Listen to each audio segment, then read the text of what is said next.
It's time now for the latest in local news. In the news, Jesup City Commissioners met Monday evening in a special call meeting as they continue to work on their proposed budget for fiscal year 2025. They hope to have their budget passed at their June 18th board meeting. Last night, they had the first reading of the budget. After further discussions on the budget, the first reading was approved by a vote of 5-1, with Commissioner Tim Cockfield casting a no vote on the proposed budget. During the discussions Monday, both Commissioner Perry Morgan and Commissioner Jonathan McCullough asked that the commissioners begin to look at closing the gap on the pay scale from the top of the bottom in order to maintain workers. Both Morgan and McCullough said they thought there's just a huge gap between the employees at the top of the department to those that just begin, and that they state the city needs to look at closing that gap, making all jobs more attractive and competitive with other markets.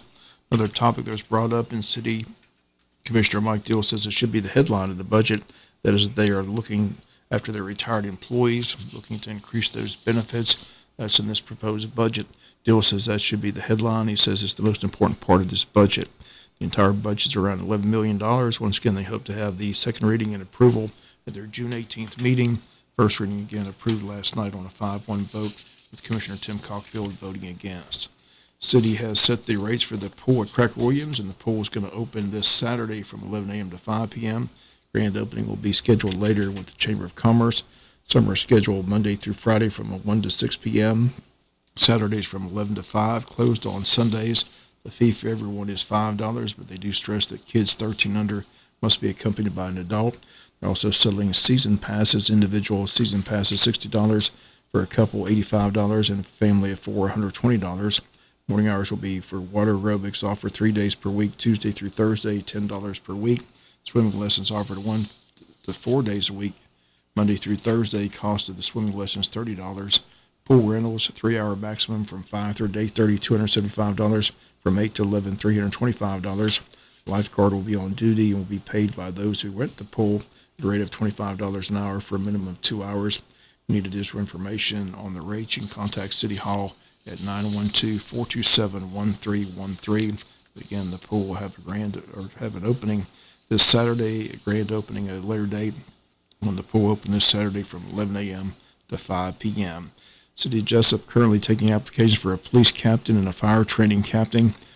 Applications are at City Hall from June 10th to June 27th. Job openings along with the requirements may be viewed on the city's website, www.jesupgeorgia.gov. City of Jesup, an equal opportunity employer. We'll be back with more news after this word from our sponsor, other commercial messages, so please stay tuned. The news, the Wayne County Board of Education is set to meet today. They've got 2 meetings planned. The first is a called board meeting at 5 p.m., and at this meeting, the item public participation on the agenda as members of the community have a chance to address the board about the board's proposed fiscal year budget, in which the superintendent is proposing a $5 million increase in the budget. Once again, that meeting at 5 p.m. for the sole purpose of public participation. That's the only item on the agenda, along with budget discussions by board members. Then at 6 p.m., they've got their regular work session meeting. On that agenda, an update on the capital outlay projects and several board policies, along with the financial report on the tentative budget. On the capital outlay projects, an update on where the board and superintendent are on the 2 main projects, the new Ag Center and ROTC building, which have been in the news for months. And when the voters passed the last East Bloss referendum, those are the 2 main projects that the school system will be building, ROTC facility and the Ag facility. But at the last school board meeting, 5 bids for those facilities were opened, and the cost to build those facilities not to the liking of several board members. Chairman using the phrase, if we don't like the numbers, we can always back up and punt. That appears to be where the board is at this point in the procedure. Superintendent told them at the last meeting that they have options. Board member Todd Wise said he wanted to see figures in the $5 million neighborhood for both projects, $4 million for the Ag Center and $1 million for the ROTC facility. On Tuesday, we should get an update on where the board and superintendent are on those 2 projects. Superintendent stressed at the last meeting that nothing happens without the approval of the Board of Education. Newly elected and appointed school board member in District 1, Kerry Yarborough, at his first meeting as a sitting board member, stated that the math just didn't add up to him. He also felt the bids were simply too high. Once again, 2 school board meetings today, the first at 5 p.m. with public participation regarding the proposed budget, then the work session at 6, where it most likely will be revealed where the board and superintendent are regarding the 2 projects that were passed with the East Bloss referendum, an Ag facility and an ROTC facility, and those projects will be built. The question remains at what cost.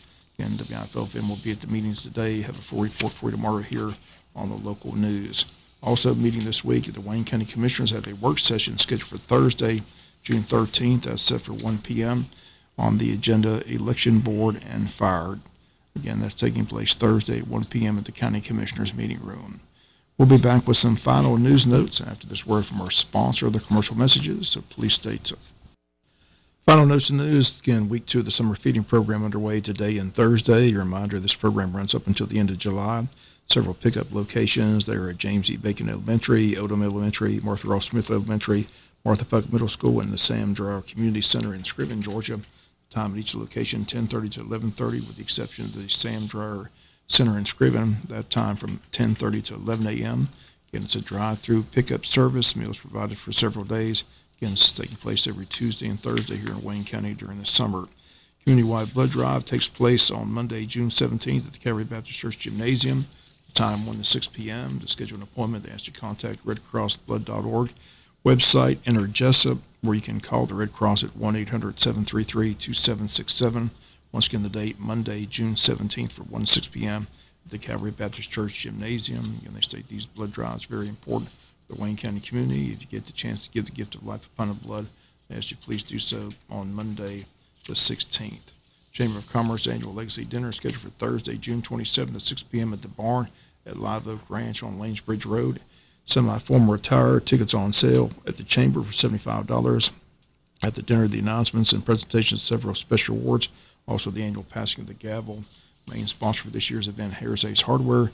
Once again, the date, Thursday, June 27th. The location of the event, the Barn at Live Oak Ranch on Lanesbridge Road. Again, if you need more information, contact the Wayne County Chamber of Commerce at 912-427-2028. Chamber will be our special guest this morning and talk more about the Legacy Dinner. Again, that'll be on the program this morning. That's going to do it for latest in local news. Sports comes your way in a few minutes. Bob Morgan, have a great day.